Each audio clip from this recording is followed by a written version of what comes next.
¿Qué ondas, primos? Primas. Y primes. Welcome to my Primos. My primos. My Primo.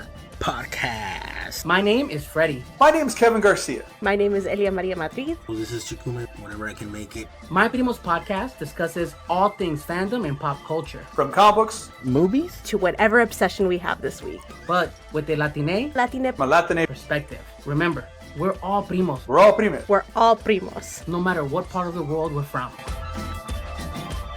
John, by the way, Elia and I were saying that since Freddie's not here, we were trying to debate which one of us is going to do the intro. So I decided now, unilaterally, it's going to be you, John. Intro us. Oh my god. Okay. No, because Freddie is out. He'll be back. But let's get started. Ready? ¿Qué onda, primos, primas, and primes? Welcome to My Primos podcast, the only podcast that we are all on currently. And I want to say, my name is Kevin Garcia. Our head honcho primo, Freddie, is out at the moment, but he will return. And with us today is my prima and yours, Elia Maria, Spice Illustrations. Hi, Kevin. Damn, you beat me to it. I was going to say... Because you can't do it today. No, I have can't. to fill in. And not only that, but like I listened in on that because I was real busy during South by and with my Kickstarter and everything, and I heard you guys filling in for me. I felt honored in absentia, so that was cool. And now I was like, ready? Nope, didn't work. We have to just honor the legendary Kevin Garcia whenever and fulfill the duty of God, introducing is we all need a Kevin Garcia in our hearts now a thing or something? That's the theme of the season, I think. All right, and with us is our frequent primo, John Avina, who is the creator of Avina Comics. And I was just trying to explain to somebody this the other day, and they didn't quite understand. I said he's only been making indie comics for like a year or so, and he's got like 1,000 out right now. John, could you introduce yourself and tell me just how many comics you've published so far since you started publishing indie comics? So I'm John Avina, and I have 26 comics out right now. And you started when? I published my first comic in 2023. Okay, so At the beginning, just for the record, everybody, the standard in professional, the big name comics, let's put it that way, they're all professional, is like one per month, and indie, we're lucky if we get one every 6 months. And how, John, how? I'm super tired. It's just, I feel no that. one told me I could stop, so I was just like, just keep going. It's all he knows now. You know what? No one telling you, even if they told you could stop, don't believe them. All right. So since it's been a while since Elia, you've been here, and John, it's actually been not that long since you were here as far as guests go, but it's still been a bit. What have y'all been up to? Elia, what you been doing lately?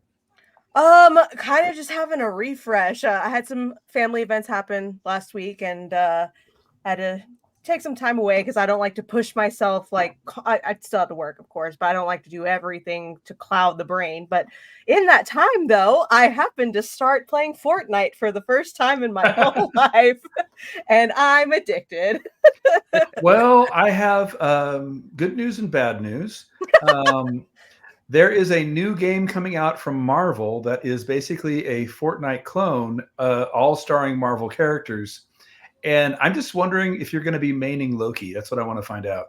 I don't know. Yeah, it's called Marvel Rivals. And if you see the trailer, you see exactly what I'm talking about. It basically is the quality, so far, at least the trailer, looks like the quality of Fortnite, but, Marvel with an anime aesthetic. And John, how about you? What have you been doing lately? We have other than every comic book in the world.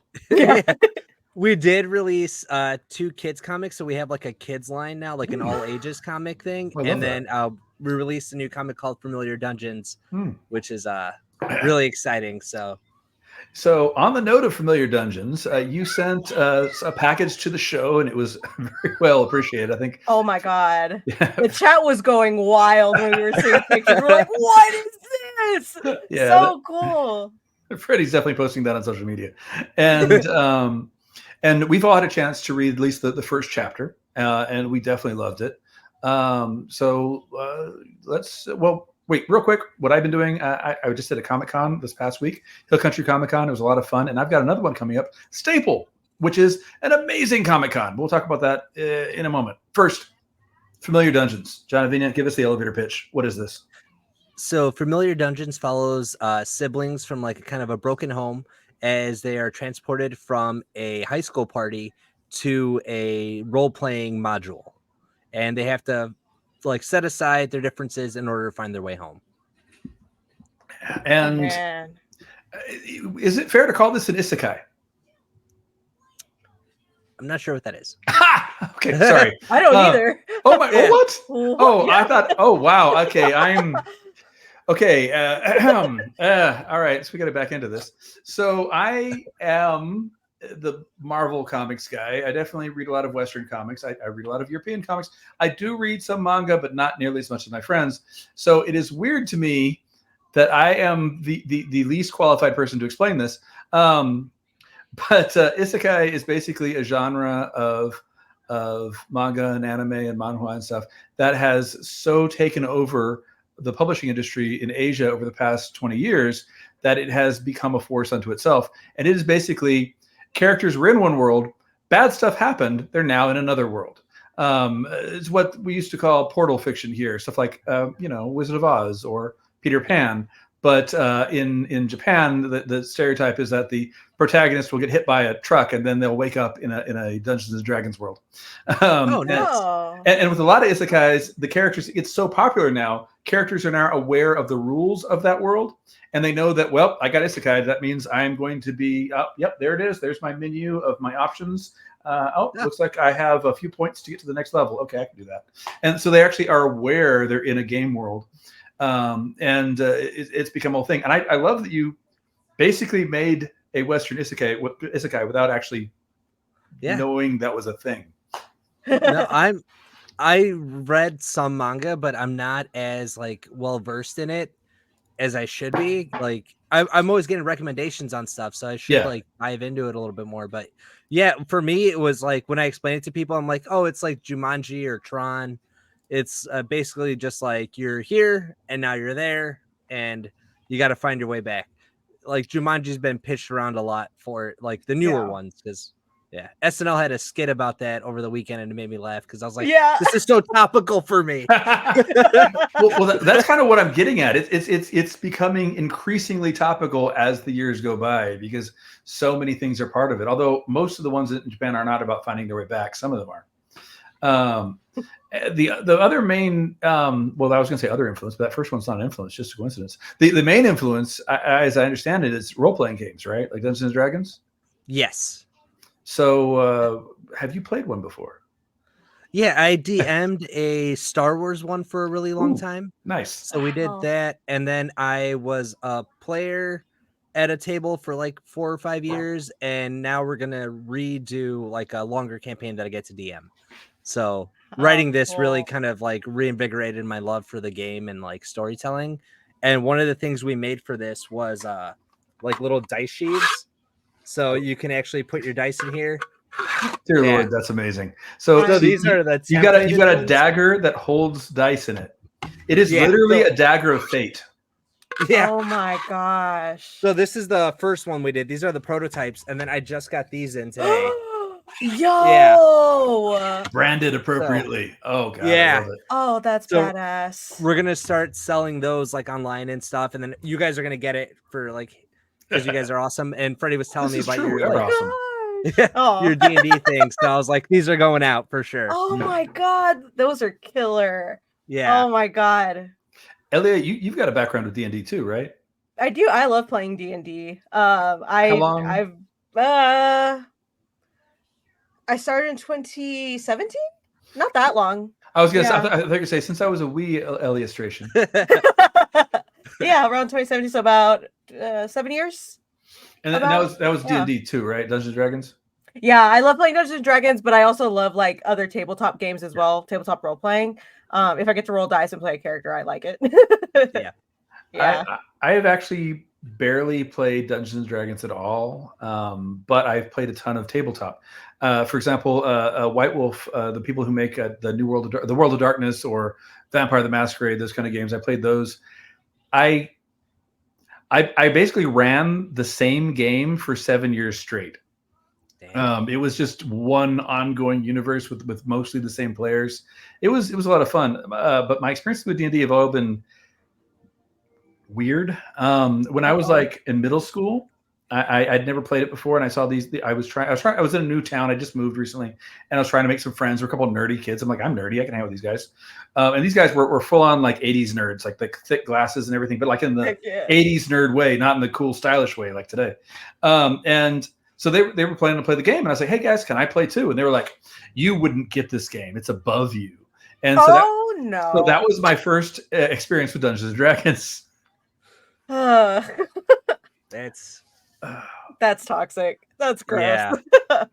Let me go further. I'm sorry you had to deal with that. So my next experience with Dungeons and Dragons, not really that, but the game, the D20 system was the Star Wars game. And a friend of mine who he and I always game together, were invited by another friend to play at their house. So we get there and he wants to try out the Star Wars game. We're like, cool, let's do it. And then right before we start, he says, okay, but nobody's allowed to be Jedis because this takes place right after, Return of the Jedi. There are no Jedi yet, so you can't have any Force powers. We're like, we're in a Star Wars game with no Force powers. You know what? Fine, let's play the game. We'll have fun. He goes, okay, so you're who? Okay, and this is who my character is. And we're like, aren't you the dungeon master? And he goes, yeah, but I'm playing too. And we're like, oh, this is going to go well. So his character was a survivor of Order 66, who was a Jedi master. He trained Luke. Han was jealous of him, and Leia was in love with him. And literally, as we're playing the game, he would pause the gameplay to be like, all right, so my character's going to talk with Leia, and he would have a conversation with both sides.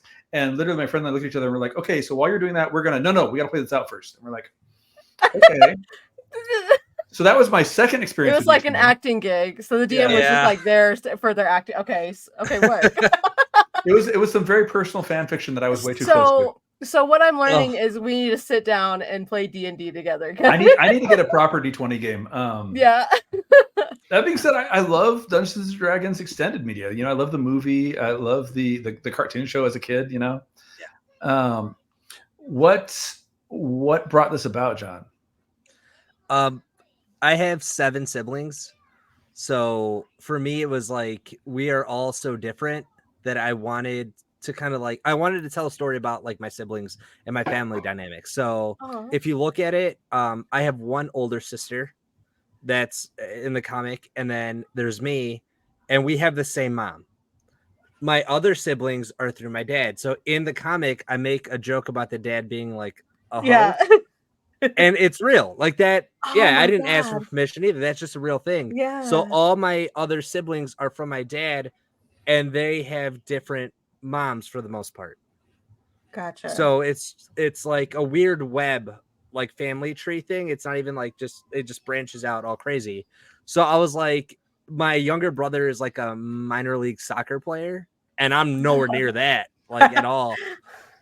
And then like my youngest sister's name is Vanessa, and she just had a baby, and she's 20. So I'm just like, oh, I have so much to write about, but I didn't know what vehicle to tell that story in. So I was thinking about running a D&D game, and I thought about how fun it would be to do one for my family, because they would all just play character, like bigger versions of themselves or what they wanted to be. And I was like, oh, I already know what kind of character each one would want to be. And then I just started writing that down. And then I was like, there's a story here about that. And then I was able to just kind of like put it together. And me and the artists are like doing the layouts for like issue 3 already, because I'm like ready to go. And the more I'm writing it, I'm like, yeah, this is like real personal, but also honest and like funny and stuff. John, so every time I talk with you, I learn some other fascinating thing about you. Like, you work at a funeral home, and you've made 5,000 comics, and then wait, where are you in the 7 kids? Like, what number? I'm number 2. So okay. There's my for some reason I was like, I'm the 7th son of a 7th son. But you know what's really scary is, as you were describing that, I was counting my siblings, and I'm like, wait a minute, there's 7 siblings in my family too. Yeah. You're realizing this right Well, now. we weren't raised together, so I had to like really think about it. And I was like, okay, all right, no, okay, all right. I have a bigger family than I thought I did. Yeah, and I had to kind of cut do you have 20 people siblings? down. Do what? I said, do you have 20 siblings, Elia? No, I'm a weird Latina with 0 siblings. See, I thought I was a weird one with only one for the longest time, but then I was like, no, works out. Yeah, That's the way I was. When I was younger, I thought I only had one sibling, and then I turned 10, and they're like, "We got to talk." And I was like, gosh. I was like, it's the Harry Potter talk. I'm a wizard or something. Like, Yeah, this is right, gonna be and your parents are like, that's also true, but yeah, that's not what we're all crying right now. And I'm like, oh, fantastic. Oh no, not at 10. Oh no. Yeah. Well, then they bring out like my siblings like in my family kitchen. I'm like, what is this? And then like you get older and you figure it out. Yeah. Like, yeah. Yeah. I was like, that needs to be in something. You know, it's funny. As I was reading the story, I was getting into the idea of, because at first I figured they're just friends in high school or people who barely know each other in high school. But then as the dialogue goes through, I was picking up on that same sibling dynamic, and it's, you know, one I'm associated with as well. I've got a full brother, a half brother, half sister. I had 2 stepbrothers. I have a adopted sister. So it's like, you know, I get that. I get how that works. Yeah, Elia, and then we're gonna find out that you have such a big family secretly. Eventually, it's gonna be like, what? your parents are gonna come out around the back and be like, "We should talk." Yeah. Like, we heard your podcast, and It's like, well, funny story. Yeah. Bring them out. It's being telecast. It's like, oh god. No, I really like I'm so tired of like literature, anything which is the typical nuclear family, you know, it gets so tiring after a while. Like this is so much more realistic. And now that like I've read through it, love it, and now knowing the story that it has with that connection with your family, that's just so cool to like think about your own personal like connection with putting your family in an adventure, because D&D is an adventure. So that's really heckin' cool to like have that. Okay, family, we're gonna sit down and play D&D. And I drew it for us. Like that's cool. And you've played D&D with some of your siblings before? No, none of them. I've tried to get them into it, but they are not into like my older sister. I could probably guilt her into doing it because like that's the one that I was born with. So that's the one that like I'm the closest to. So I was like, I can get her to do it. My younger ones are much cooler than I am on like every level. They're like, this is too nerdy for us, nerd. No. Yeah, pretty much. Like, yeah, they would be like, so like, I'm like a wizard. I'm like, if you want to be, and they're like, well, tell me what I want to be. I was like, no, guys, like you have to, you have to come up with it. Like, you guys get to do what you want. And then I know they'll be murder hobos by like the end of the first game. I mean, that's kind of like a given. I feel like that's kind of a win sometimes. Yeah. Oh man, that's so neat. When you were pitching this to your artist, or I don't know how you came across your artist, what was their reaction on hearing and like wanting to put this realistically, you know? So I sent them originally just like a breakdown of what I was hoping for. And then for the characters, it was all pictures of my siblings and like me. And I was like, hey, so this is like what they're going to be. Because my middle name's Emmanuel. So like for that character, I was like, boom.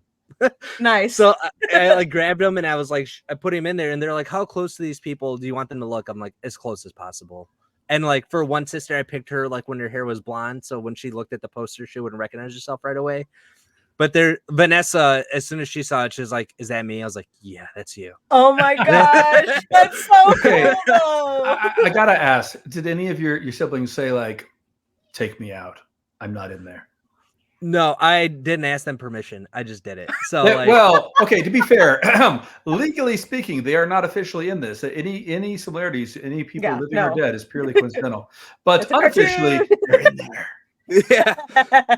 Because I knew if I did, they wouldn't try to filter me. They would just be like, oh, that's so cool. And then just ask me every day till it came out. Like, is it out yet? Is it out yet? Like, am I muscular? Gotcha. Can I get a shirtless scene with a bunch of muscles? Sibling things, yeah. My younger brother is jacked, but he keeps working out. Like he just works out all the time. So like he sends me snaps and it's like him shirtless, like posing and stuff. Wow. And I was like, I'm My glad brother's that been we've doing that gotten to lately. this point. Right. Yeah. This is where we are. This is where we are. My youngest brother's been doing that lately, and I'm like, why? Why are you sending me mirror pictures from the bathroom of your? Is that a thing? shirtless? Yeah, apparently. I mean, he's looking good. Don't get me wrong. He's working out great. My youngest sister doesn't realize if she reposts something on TikTok, I can see it. So and it's just like the filthiest stuff. Like, and it's not even like book filthy or anything. It's just like, slow down, bro. Like, I'm here. I can see this. I'm the only other one of us that's on this app. Oh my god. Yeah, and she's like, I sent her like a text once, and I was just like, hey, like, calm down. And she was like, what? Girl. You know what? You know what you should Hilarious. do one of these days? It is stitch one of her videos one time, and then just look at the camera and be like,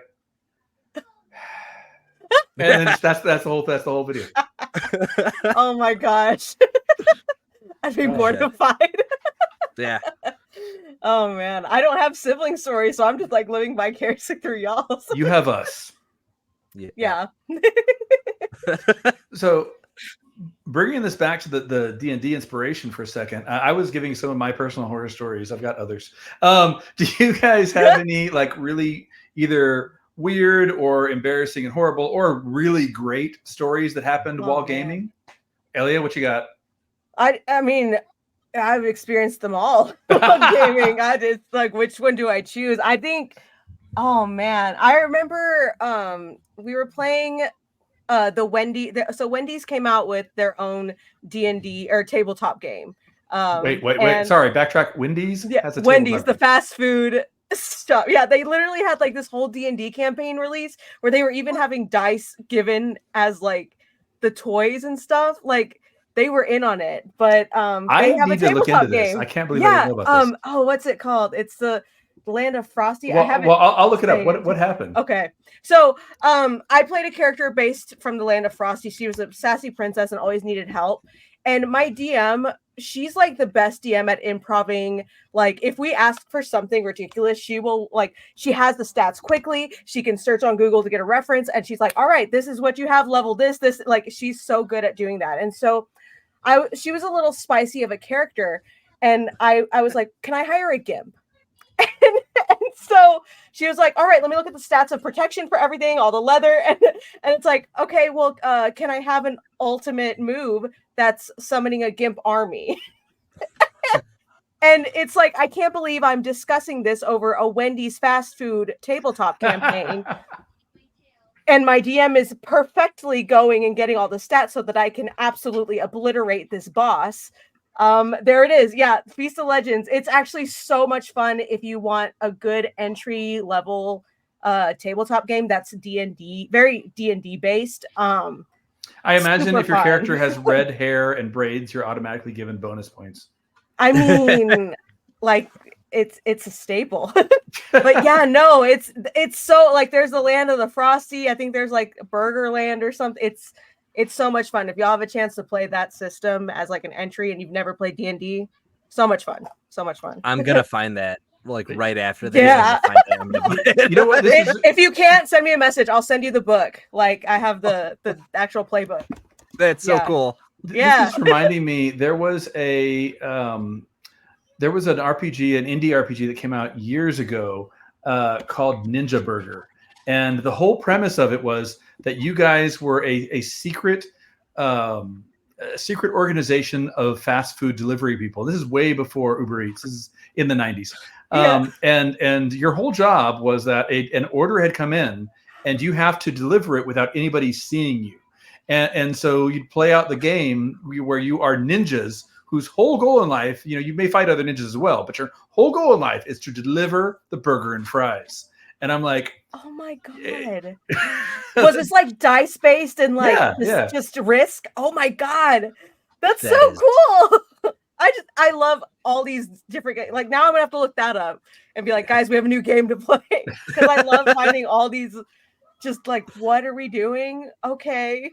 I don't know. Role playing is fun when it's like stuff that's like, all right, we're gonna be raccoons tonight. All right, we're gonna be llamas running a karaoke club. Like I found one that's literally like singing llamas for an entertainment show, and I'm really wanting to play it with someone. I am down for that. Yeah, tabletop's so wild. It like taking you into these worlds like they get into in this comic. That's why I'm like, oh my god, we get a story where we're going in a D&D world. Let's heckin' go. Like while I was reading the book, I wanted to see their character sheets. I was like, okay, well, what's their stats? What's this? Oh my god. Because oh my god, I can't. I love seeing the combat stuff building. Oh my god, I love a good D&D story. John, what's your D&D story? Give us something weird, something good, something exciting, something horrible, something embarrassing. So I had just like left a table, like it was like a bad breakup. The DM was like supposed to take over for my buddy Aaron because he needed a break DMing because he had done it for like 3 years straight, and it all fell apart. So it was like a half the table went to go play with this guy Ryan, the rest of us stayed with Aaron. But Aaron was like, hey, like I'm gonna leave it up to you if you want to like DM or whatever. But all of my friends were kind of taking a break at that moment. So my wife was like, a couple of people at my job want to play.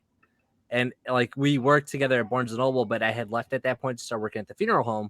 So I was like, yeah, like, sure, I'll do it. And then she was like, this guy Gabe wants to play. And he is like 6'4". He was a Marine. So like just 6'4", crew cut, like big guy. And I was like, oh, fuck. Like I'm used to like weirdos. Like I'm used to nerds. Weirdos come in all sizes, sir. That's what I figured. Don't gatekeep weirdo. And he had never played before, so I was like, okay, like I'll teach him how to play. We'll see how this goes. Maybe he'll like it, but we'll figure it out. And then my friend Jess came, and she's like 4'2", maybe. Like she's really short, really small, but she's got like a real tough personality. Like she's really dirty when she plays D&D. And I was like, oh, this isn't gonna vibe well. She wanted to play like this manic, like pixie character that was just like always trying to get some, and he was playing like a Goliath, like ranger, and my wife was just a chaotic dragon, like born that was like trying to drink. Wait, so but hold on a second. I have a question. But what kind of a character was your wife playing in the game? A dragonborn. Sorry, that was my joke, man. I was saying that your wife is a chaotic dragon. Oh, sorry. Oh my gosh. She is. She's not here right now, but she'll say this, and then she'll be like, "What'd you say about my character?" Fair, honestly fair. But then Gabe came and he sat down. And he's like, I kind of prepared my character. I was like, all right. And then he jumped right into like an accent that he had been working on. And I was like, oh shit. I was like, perfect. And then like they ended up loving it. And like that table was like the most fun I had ever had because everyone was so different. But they vibed well. Like they understood the missions. They played chaotically. And then at one point they had found a goblin that they just adopted, even though it was a fully grown goblin. They were like, well, he doesn't have a name. So his name was like Gary Goblin. And they just dragged him around and it was like their buddy. So I had to come up with like a whole personality for this guy. But I went to their work one day just to get coffee and like pick up my wife. And they were like making jokes over the intercom to each other about their characters. And I was like, oh, like they're actually enjoying this outside of just like the table and hanging out. So it made me feel really good as a DM because like up until I wasn't making comics or anything. So I was like, you know, I wanted to write, I wanted to do stuff. And I was like, I don't know if I'm any good at it. But like the fact that they liked the storytelling that I was doing, Gabe ended up moving like before we got to finish that game. But their characters are showing up in the comic. Nice. I love it. That's I love so it. cool. Yeah. Oh my God. I love that. See, I loved being. So I played the White Wolf games, so they were called storytellers instead of dungeon master. But I love being the storyteller, so much so that when I finally got to be a player again, I forgot how to do that. But like, what was really fun was hearing a friend of mine describe the way I would run the games to a new player, and he goes, "It's kind of like Grand Theft Auto, where there's very obviously a mission in front of you, but you can ignore it and do other stuff instead. The difference is the mission happens without you." And so like I remember early on I had the story where obviously there was a woman who was running her own Babylonian cult and she was trying to call down an ancient god and they were supposed to stop her. They were all like, nah, I'm gonna do other stuff instead. So they did other stuff instead. And then like a few sessions later, because I hadn't planned for it, but since they didn't stop her, so a few sessions later, I had a giant bull made of stars walking through downtown. And they're like, what's happening? Well, she called the apocalypse. Like, you guys didn't stop her, so now fight that. And I was like, well, I mean, yeah.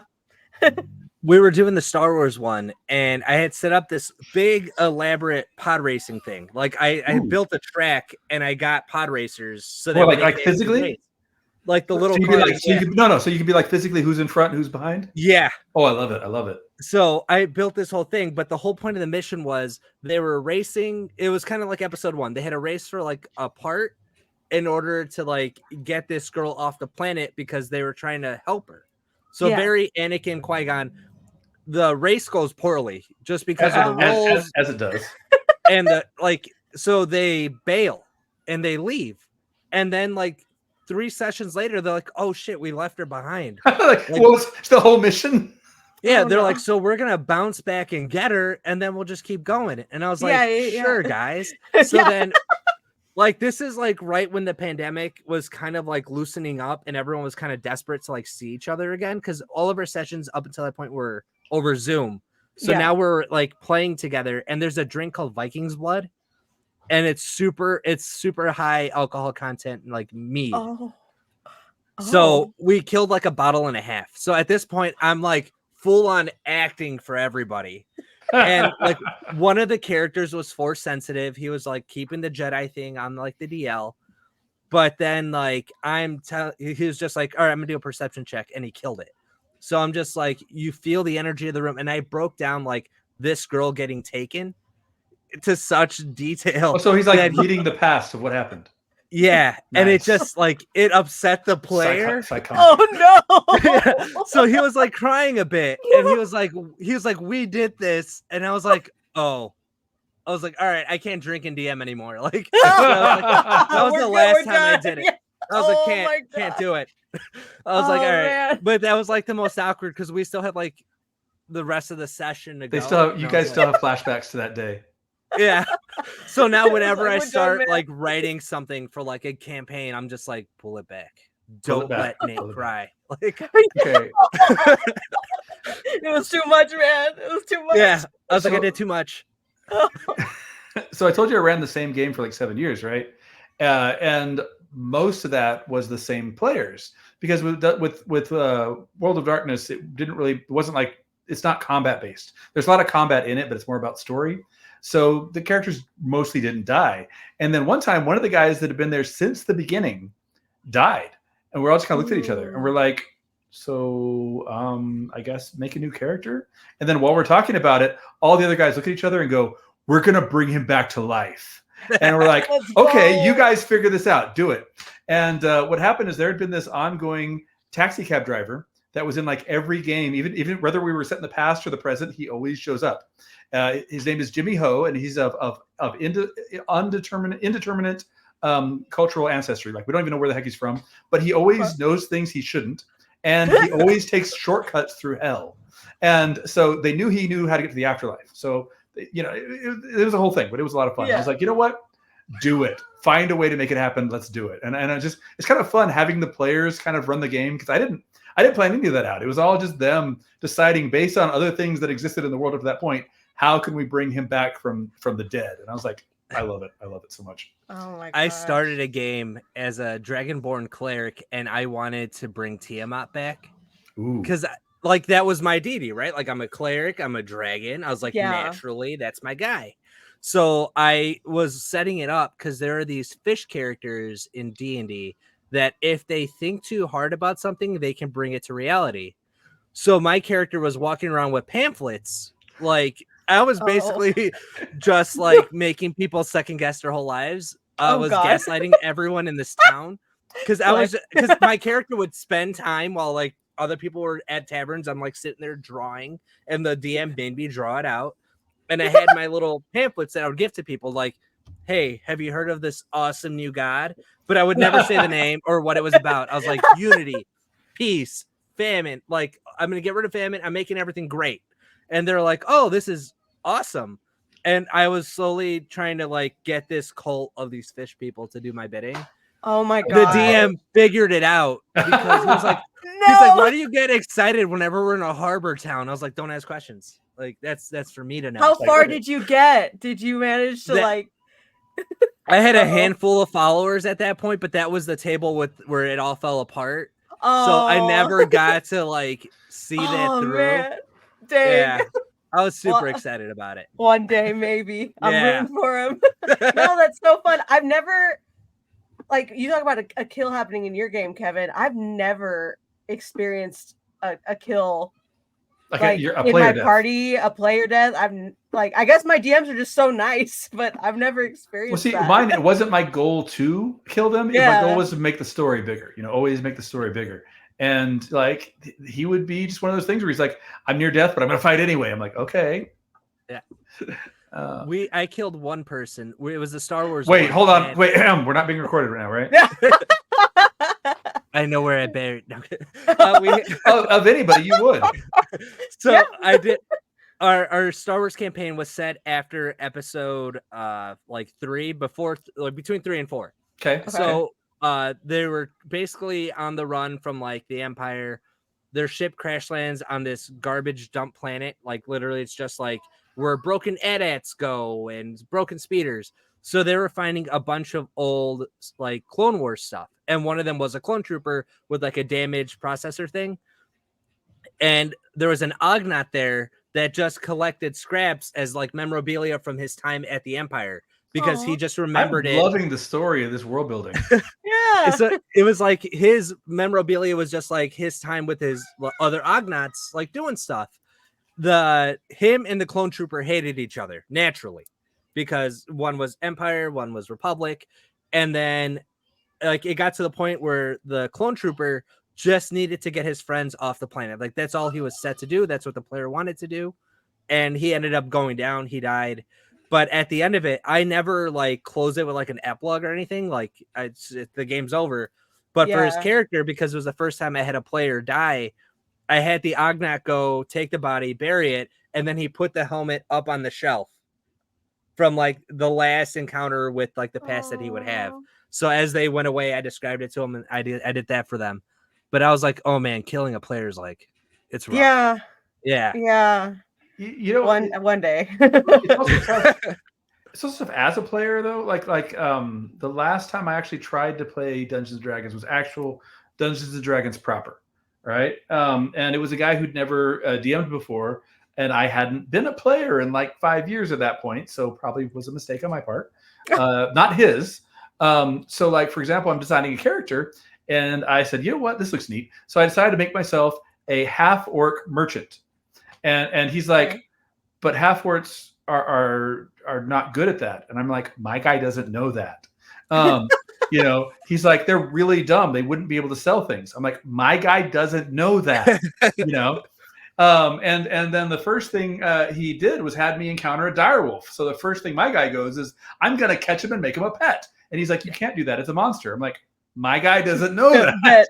Yeah. And I feel like I was a really bad player, and I feel really bad for him because he was new to being a dungeon master, and I wasn't big braining.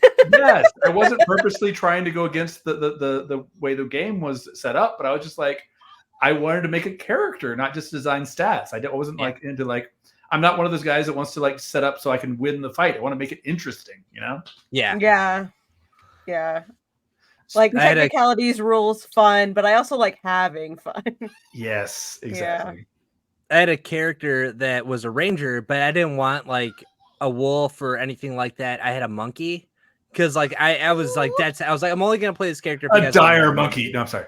But I would use him because my ranger, like I didn't build him correctly. Like I built him just for mayhem, not for effectiveness in any means.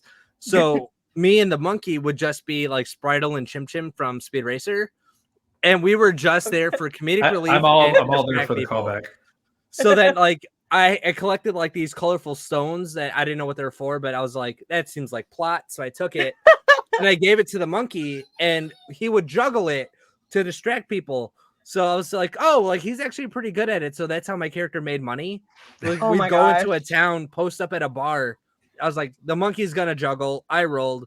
I'm like, he's juggling his heart out. I just have a bag open. Like, that's awesome. Yeah. And what did the stones end up being? I don't. That's the table that fell apart. So no. See, every time I'm all like so intrigued in this story. Every time you say the table that fell apart, I keep thinking, I was trying to have a conclusion to this 7-year-long game, and it was going to end with the apocalypse because what happened was White Wolf had at that time they were closing their universe and they were opening a new universe. So I was going to have the story end and have the characters create the new universe. That was the whole plan, and yeah, it fell apart. Never got to make it happen. I got the whole thing planned out. I also planned out a whole vampires in space story. Like I had the whole like background. It's like 200 years in the future. Vampires basically are figuring out they can be on a space station as long as they don't go near the windows. They're okay. Because the sun is always out. But somebody had developed like a sun gun, which is basically just instant sunlight, and vampires like crap. So it was going to be this whole thing, but it just never fell together. Give me 1 second. I'm in withdrawal. We're just making you want to play now. Yeah, we should. No, my son was like freaking out and like his show stopped or something. I was like, oh no, Bluey stopped. Oh my god. So how old does he have to be when he gets into his first game? I was thinking about this because I was like, I put a lot of thought into this. I was like, I do want to do a for his birthday one year. Like if he's into it, I don't want to force him. Yeah, but I do. You're like, you will. You are going to be a paladin and like it. Yeah. I wrote a kids comic called Burrow, and it's like Redwall inspired, but it's like these mice and it's like it's all that stuff. And I wrote it, and I was all pumped about it.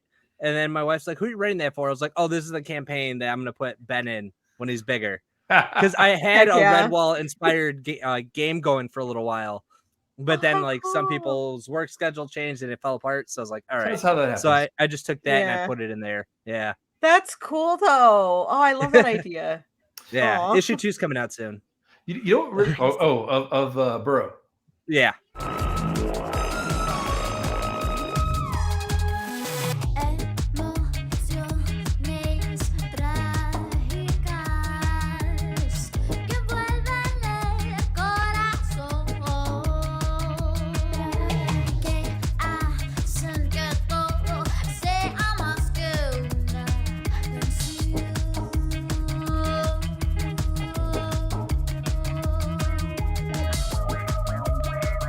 I still can't believe you're output now.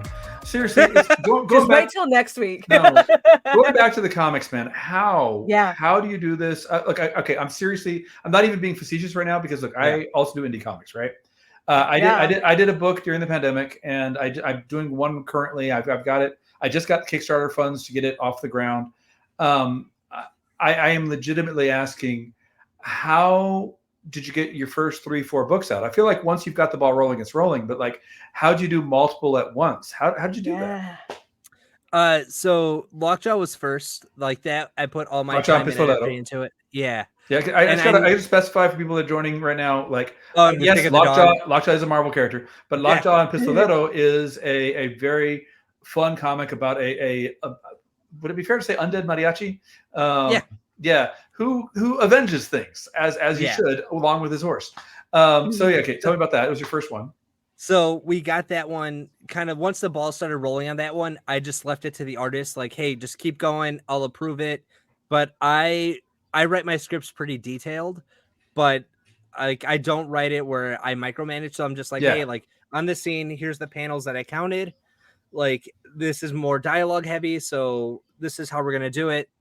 And I just let him do it. And I got lucky with that artist with Medicine that he understood it and he ran with it. Yeah, and then while that was happening, I was like, I really want to do this comic called Americana. It's really dark. It's bleak. I was like, but we'll see. And me and that artist spent a lot of time going back and forth on it because like the tone of that one's like super specific. So I spent more time on that, but I needed levity. I needed something because like that book was bringing me down. So I wrote Cinema Muerte on top of it. And while I was getting that book, like giving notes to Americana, I was writing jokes into Cinema Muerte. And that artist is like the biggest nerd I know. Like there's not a reference he can't pick up. So that script is all references. And it was a movie script originally that I wrote. Yeah. So I just changed some of the directional stuff, took it out, changed it to panels, and I gave it to him. And he was like, he was giving me back pages. I'm like, he got it. So while those were happening, I just started writing the rest of them, and okay, but that's the writing process. yeah. What about the production? Like, you have to find artists, you have to work with them. There's funding issues, all that kind of stuff. Like, to me, like, if I could just write all the time, I would love it. But I can't run a business. I can't, I can't do that. So like, how does that work? They were all self-funded. Like I was working at the funeral home. I'm a wedding photographer. I just never stopped working. And my son wasn't born yet. So it was easy to just like, I worked 7 days a week for like 2 years to get the money. Cause I started in 2020 on the writing end of it. And then started getting some of the art early on. And then it was just like, I made $100 going out. So it was just like that nonstop. And then for Lucha Forever, I was like, I'm going to figure out Kickstarter. I got to figure out how this works. And Lucha Forever was Kickstarted. And I was like, okay, I like it, but the time restraint I didn't like, because I like getting people the next issue as fast as I can, if I can. So I was like, I'll do that again, but for something bigger. Like I'll have an event comic, like another big title drop thing. So I'm planning that out now, but I don't like the speed of Kickstarter, and I don't like the pressuring, like the having to talk about it. Before I was like doing TikTok more, it was harder, like because it was just Instagram that I was on. Now that I have more of a presence on TikTok, I think it'll be easier to like at least talk about it, because people know then that I talk about my books. But yeah, that early Lucha one just kind of threw me off. But we sold Lucha and Llorona now. So now that's 2 books that I can keep making that somebody else is paying for. Wait, hold on, time out. You said you sold? Oh yeah. So I don't own the rights to Lucha Forever anymore. It's this comic company called Comic Press, which is one of the few of your books that I've not read yet, by the way. Lucha Forever and Llorona, they bought the rights. Really? Yeah. Wow.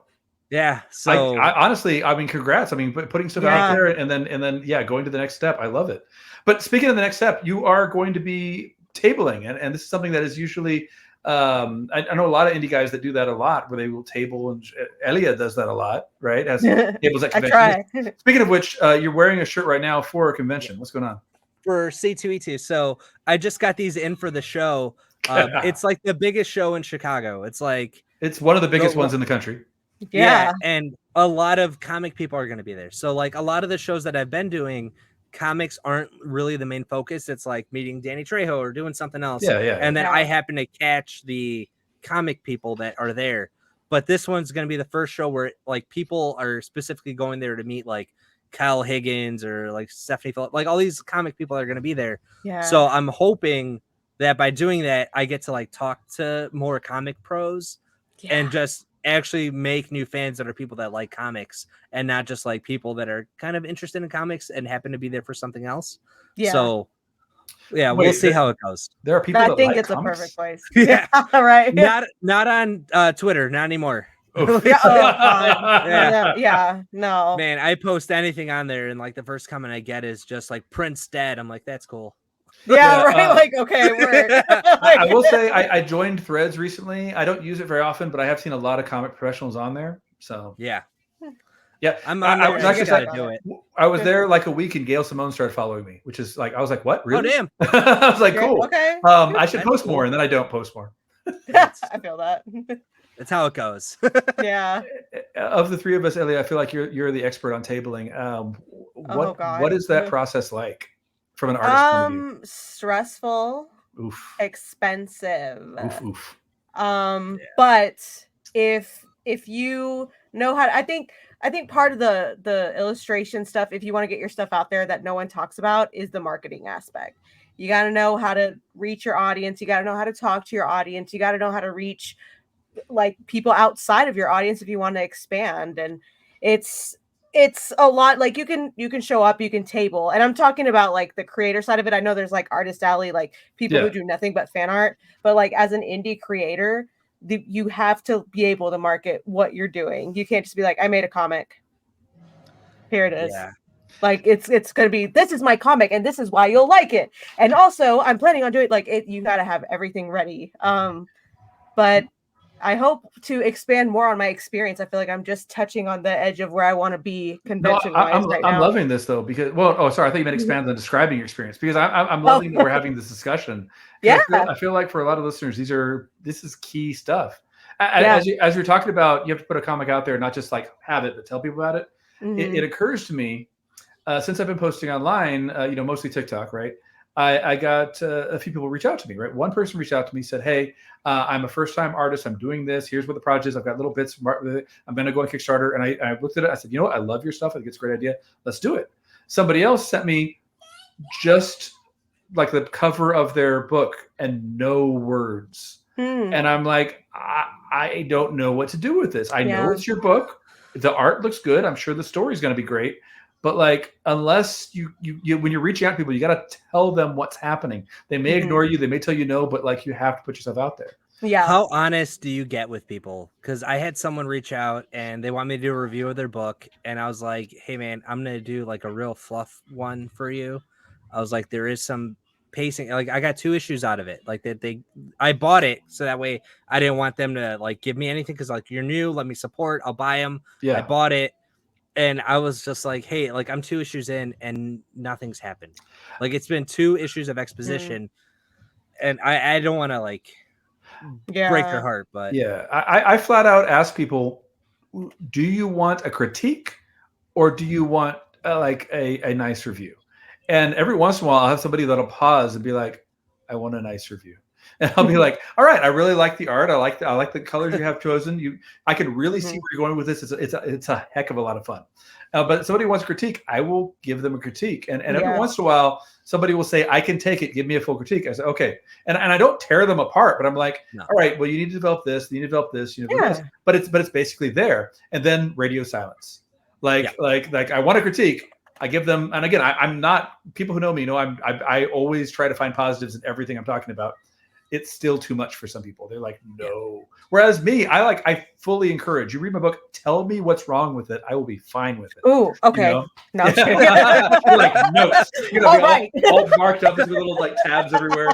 No, I'm down for that. I'm not going to be offended. I mean, flat out. Sometimes there'll be things like, no, I'm keeping that because that needs to be this way. But other times it'll be like, okay, cool. I see why that's the problem. You know. Yeah. On that note, let's talk about story creation. You already talked about like, D&D came from that. And you talked about where do story ideas come from when you're trying to develop your worlds? So usually I'll start with a scene. And in Familiar Dungeons, I remember when I wanted to write it was the scene and it's Emmanuel and it's Sophia and they're sitting there and the sun's setting down and the game's going to restart. And you could see she's like, I'm ride or die for whatever's going to happen next. But like, I just need to know that eventually we're going to go past this. And he's very much telling her like, I don't think I can. And she was like, we'll talk about it tomorrow. And then they let themselves restart. For some reason, that scene was in my head because I saw the dragon in the distance and the tower. Because I was like, that's my, I can't remember. There's like this rule in filmmaking that if you see a gun, it's got to go off. Yeah, Chekhov's gun. Chekhov's gun. So that tower and that dragon, that's my like Chekhov's gun of like, we're gonna get there. Yeah. So I wrote that scene first in my head. And then I was like, well, who is he? Why are we here? And then everything starts I always build kind of backwards or from like the middle out. And then I started doing it that way. And then I was like, okay, this is where I can put my family in. And that's who these characters are. And then even the villain, this Sylvester kid, like, I was like, oh, I know him. He's just like that angry nerd that's like D&D is getting too popular and I'm getting edged out of this game because like all my microaggressions that I can put into this game are not cool anymore. Yeah. And then I was like, I want to tell his story because I understand like if you're really into something and now it's popular and now you feel like you own it anymore, it's scary. But also grow up. So like that's what I'm doing with him. And like that character and like the side characters some are like pulled from like D&D games that I've run, but other ones are just meant to be like actual family experiences, like people getting offered careers or people like coming into lives that kind of pull other people out of your life. Like those kind of things are all going to be in there too. So it's just like, as I'm writing it, they come to me, or I'll think of a scene, or I'll see something. I'm like, you know what would be cool? And then it makes its way in. Elia, how about you? You've written a lot of like short comics, but you've also written some that have ongoing stories. How do you develop your stories? Oh, it's so difficult. I still find myself learning how to be a better storyteller. I've never really been good at writing. That's always a process for everybody. It's such a process. Even people like John Avina. Yeah. That's why I wrote 26. I got to figure it out. No, I've always been just such a visual person. I tell my stories with pictures to avoid words, but I mean, I got to have words behind the pictures. And so what I've found that I do commonly, now that I was listening to John talk about it, I'm like, yeah, I think about where I start a story and where I want it to end up. And then the middle part is where I get lost a lot. I feel like I trail off and do like side quests that don't need to be there. And then we get to the end and I don't like what's in the middle anymore. So that's where my writing struggle is. But I have no problem coming up with, how do I want to start my story and build it up? How do I want to come down and get to the resolution? I will take any lessons on how to do the middle part better. I think when it comes to, I mean, everybody's different, but for me, I often look at the story act structure, whether it's like, the beginning at the climax and everything like that, or even I always hesitate to tell people to. I encourage people not to use the hero's journey as a basis for your story, but you can still take ideas from it. I know for myself, I usually start with a basic like elevator pitch idea, like, oh, here's a concept, I like it, but it goes nowhere unless I can develop the characters. Once I know that the characters have lives of their own, they've got loves, they've got hates, they've things that they goals. That's when the story comes together. So, for example, with World's War Comics, which is currently being made, working on it right now. I hope to have it out in the next couple of months. I guess what you're talking about, John, about the time frame for Kickstarter. I had to wait before going to the next step until it got funded because I just can't. Yeah. But people would ask me, oh, what are the powers of the characters? I'm like, well, I can describe the powers to you, but that's not the important part. To me, it's not about whether who wins, who's stronger in a fight. It's about why are they fighting and what is the goal. And that's the big thing for me. That's a big frustration thing for me, is like people will pitch me their stuff, or they'll come at me with something and they'll be like, well, like my character can do this and this is why he could like kill your characters. I was like, dude, I don't care. That's not the goal. Yeah, is like a broken actor trying to figure out his thing. But like I'll do that. Like I don't care about any of my characters like powers or abilities. Like it's there to move the story and to help the story, but it's not there to be like, and this is the only thing that can stop them. Yeah. But a lot of indie guys, I think, get lost in that, where it's just like, well, the powers are the story and not the characters. I think that comes from a lot of like early storytelling. You read this as a kid, you think about the big fights. That's what people want to focus on. Yeah. And to me, it's like you could have Superman fighting Green Arrow, and there's a way for Green Arrow to win. And there's a kryptonite. I'm like, that's not the important part. It's not about how they won. It's the point of like, should the character win? And how. That's one thing I love about like Doctor Who, for example, is there's never a question of whether or not Doctor Who can defeat the bad guys. Always defeats the bad guys. The question is often, should the Doctor win? And I love that. One of my favorite runs in comics is Dan Slott's Silver Surfer run. And one thing that always drives me nuts is whenever people take over Carol Danvers, Captain Marvel, or they take over Doctor Strange, one of the first things they do is depower the character. Like 3 of Carol Danvers' runs start with her losing power in some way. And at least 2 of Doctor Strange's recent runs the past 10 years started with him losing powers. And Dan Slott's Silver Surfer run was like, no, he's full power all the way through. He is basically a god. And I mean that like even to people like Thor. And it was never, can he win? It was always, should he? And then learning not the limitations of himself, but of ethics. And I'm like, that is interesting to me. Yeah. People that tell me that Superman's a boring character, it's kind of like a red flag, because I'm entirely. Yeah, I was like, he's not boring. You're just not thinking about him correctly. Yep. And that's like my bucket list character to like write. 100%. Yeah. Heck yeah. I'm the same way. I would love to take somebody like Doctor Strange. There was a thing I read once that was basically an editor said he didn't like Doctor Strange because there's no rules to his magic. And I'm like, no, there are rules. There are more rules to Doctor Strange than there are to what Tony Stark and Reed Richards can do to science. Like literally, those guys can do anything, whereas he has limitations. They may be like God tier limitations, but they're there, and I find that interesting. You know, I'm sorry. One of the too big. My last like rant thing. There was that X-Men versus Avengers. Yeah, there was that X-Men versus Avengers event a couple years back. Yeah, and then Magneto was and then it was like Magneto versus Iron Man, because I was working at the comic book store at the time, and people would come in and argue with me, and I was like, guys, like Magneto's should win by all accounts. And then the issue comes out, and Magneto loses because Iron Man has a plastic suit, like plastic nanos that cover him, and I was like, he's just magic now. Like he's just magic. The thing is, well, here's the thing. I'm not going to get into who would win things, but I will say this: Iron Man has fought people with magnetic powers before, so it's not like it's new to him.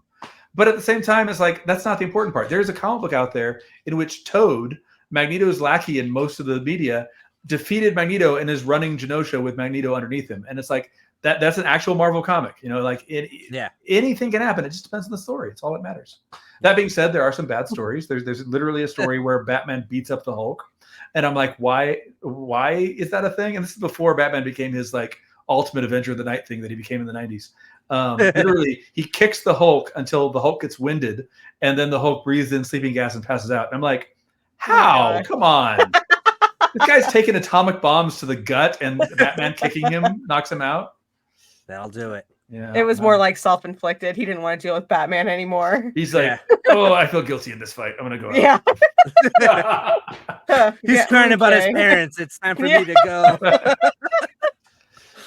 And then, while we're on that topic of things being overdone, the big issue with a lot of like superhero movies, I think everybody's talking about superhero fatigue. I don't think it's necessarily superhero fatigue. It's just that people are tired of seeing the same story. How many superhero movies are the hero versus their evil twin? You know, like every Marvel origin movie does that. And now a lot of the DC movies are doing that. And I'm like, if you told me tomorrow that the next DC movie was going to be Superman versus Mxyzptlk, I'd be so happy. I'd be like, yes, I am down there. I'll be first in line to buy a ticket. Give me something different. Have fun with it. Have a blast. Yeah, I think the movie should be fun still. Like, I think that's something Marvel did really well, is like they made them fun, because DC was always so dark. But I think, like, especially with James Gunn, you're going to see more fun, more B characters, stuff like that. And I think he'll do stuff to serve the story. Yeah, but we're still starting with Lex Luthor, though. And to me, it's I like Lex Luthor, except for the last version. And I like Magneto, but I don't think every Superman movie needs Lex Luthor. Not every X-Men movie needs Magneto, you know? No. Unless it's Michael Fassbender, because he's pretty. I'm not going to lie. He is 100% pretty. Yeah. I was rewatching it, and I was like, this isn't going anywhere, but damn. Cumbia.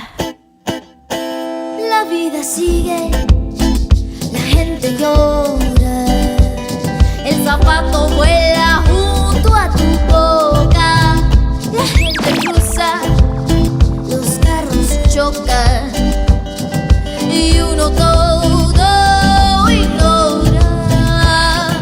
La vida es una corriente sin salida, aquella rosa marchitada.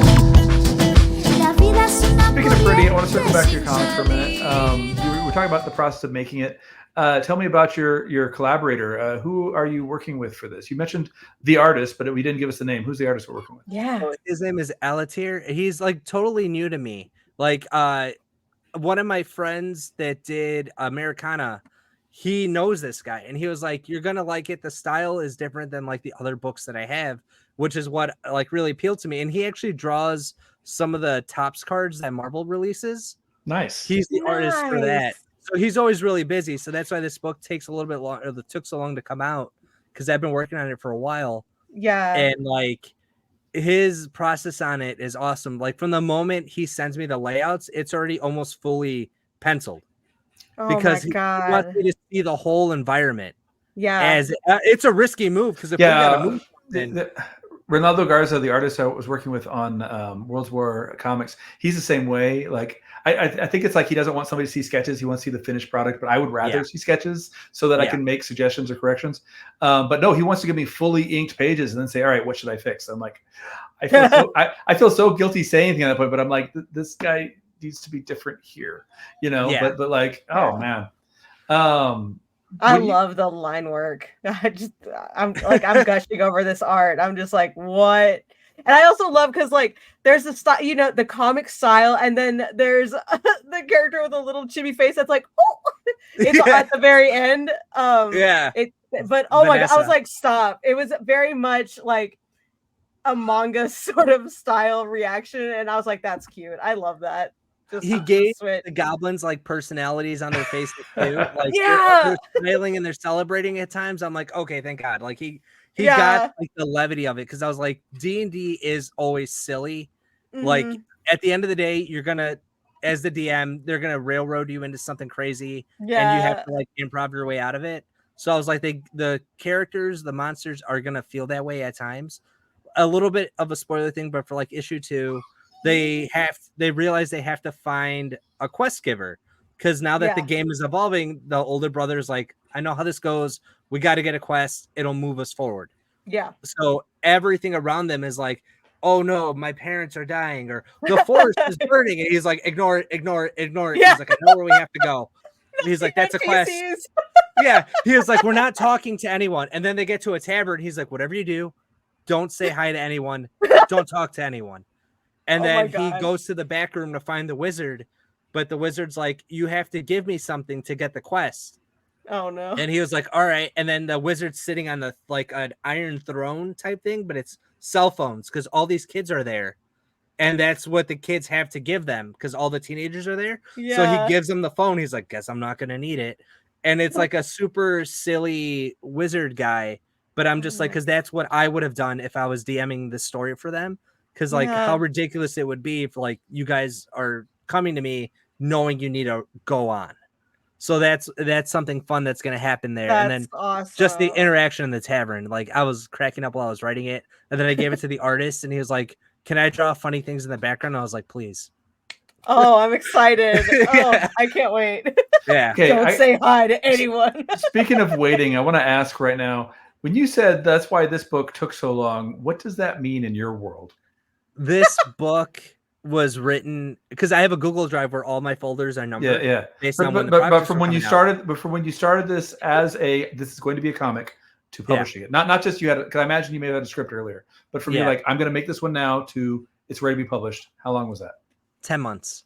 All right. Okay. That's decent. Yeah. All right. Yeah. Okay. Because I thought you were going to say like it took 10 days. That's why it took so long. And I was like, what? No. So this one we started. Then he got hired by Marvel. So he took a break. How dare he? I was like, go get that money. Like, hell go. Yeah. And then he came back and he was like, I drew 5 pages on my break.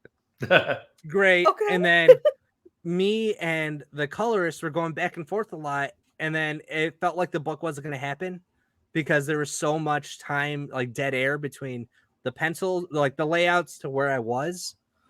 And I was like, I don't know if I could finish the story, because like that first part in the party, I need that for the story. Like I need you to understand, like these kids are flawed. They're teenagers. They're going to act like teenagers. And then like you see Emmanuel's fear of public performance, but he's going to end up being the bard. Like I needed that to show you that they're not always good at stuff, but they're going to be good here. Like I needed that. So I couldn't cut those scenes. But a lot of notes that I was getting back from like early readers was like, when do we get to the fantasy world? Like Millhouse going like, when do we get to the fireworks factory? Yeah. Like in the Simpsons, that's what I was getting back. And I was like, we're going to get there and we're not going to do a lot of flashbacks, but for story-wise, I have to do this. If I could say anything, I appreciated the amount of time you spent in the real world. Yeah. I feel like that's something that a lot of modern audiences have gotten used to, this instant gratification, which is not, it's not to say that's a negative. I mean, that's perfectly legitimate as a story, but there is something to be said to building into a world before it falls apart. Look at Alien or even King Kong. It's a long time before you see the main character, the main creature, and it's like, you're not even going 10 pages, I don't think. So it's like, they can take it. I didn't have a problem with that at all. that being said, you said ready to come out. When is this available, and how will it be available? So it is available now. People can buy it on like the website. Wait, the website is avinacomics.com. Thank you. And on our TikTok shop. So it's at Avina Comics. On the TikTok shop, we are offering the bundle that comes with the dice dagger and the comic. And then it comes with the dice too, because for each issue that we sell, we're actually including a one-shot solo player D&D adventure that I wrote. What? Yeah. So and then I bought solo this player. I like that. I bought a wax burner. So on the back of the envelope, because it comes in an envelope and it'll say like adventure on it, and then the press thing is a D20. Oh my lord! So I saw the one you sent to Freddie. I love it. I saw it. Yeah, it's so good. Oh my gosh! So it comes with that. So if they're like, I don't really play D&D, I'm like, well, if you've ever wanted to, here's a single player thing that you can do. It's more of like a choose your own adventure. Like you don't get to build like a super elaborate character. But all you need is a D20 and you can play it. And there's like 10 different outcomes that I wrote. It was a lot harder than I thought, because I was like, I've run games for years. Like I can do this. And I sat there, I was like, I have to make this fun for one person that I've never met. Like, we got to go back. And then like, it took me a couple of weeks to get it, but now it's super fun. Of the 10 endings, is one of them just I fought with the bouncer for 20 minutes? Like I feel like every time we started a game, the guy running the game is a big plan, and then it's like the players just fought with the guy at the door, and it never got past the door. There's one where it's just like you run outside to see what's happening, and you take an arrow to the chest, start over. Like, really? Yeah. True to the choose your own adventure. Yeah. I need to get this and play it with my stream, and we can like draw these scenarios out. Like we can just have a random rolling last day of the month, and it's like, all right, let's draw an adventure. Let's go. That's for so issue cool. 2, we're doing another one for issue 2. So like each issue will have one of these. Y'all get ready. Like, oh my gosh, that's awesome. As we draw to a close, I was going to ask you where people can find you, but you did kind of say that. Is there anywhere else people can find you online? Yeah. So I am on X, Twitter, or whatever. I'm trying to build a presence there in case TikTok. I'm sorry. Oh, I'm sorry for me on that one. Yeah, I was like, I'm getting closer to like a 10,000 like mark too, and I'm like, oh well, there that goes. Great. Oh, no. I just hit 10K this past weekend. I've been so excited, and the big joke with all my friends is like, cool. The day after you get 10K, it's gonna get banned. I'm like, all right. Yeah, I'm like 700 away, and I'm like, oh, well. Yeah. All the primos, go follow John. Go follow Elia Maria. Please. Get the 10K before it shuts down. Speaking of which, Elia Maria, how do we find you online? Right here, Spiced Illustrations on everything, except Twitter, because they didn't give me enough characters, so just Illustrations. Yeah. Anyway. I hate Twitter. It's not the same. I do not. I technically have an account. I don't acknowledge it. It used to be fun. But Elia Maria, I'm loving your TikToks. I love the so much One Piece content, but very well worth it. Listen, I hyper focus is I'm caught up now though, so I have to switch to a new series to keep myself distracted while Egghead's going. And of course, for me, you can find me at Kevin Garcia _com on the TikTok, on the Instagram, and sort of on Threads, although I don't use it yet. I'm still working on using it, and a few other places.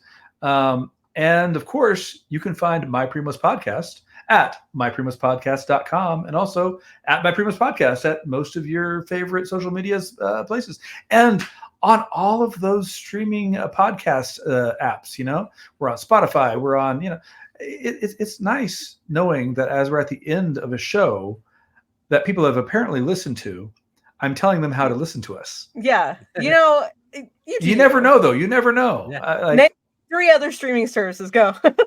Are we on Netflix? Not yet. No. Oh God.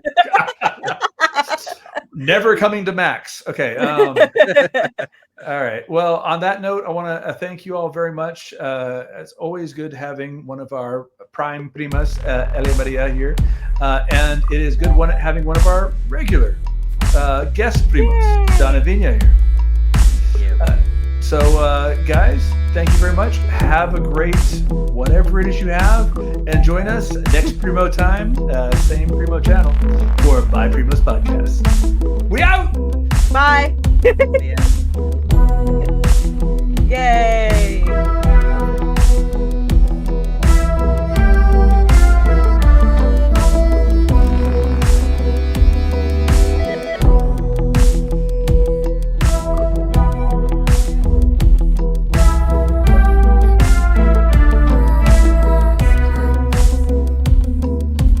Como una rosa entre espinar salta mi amor.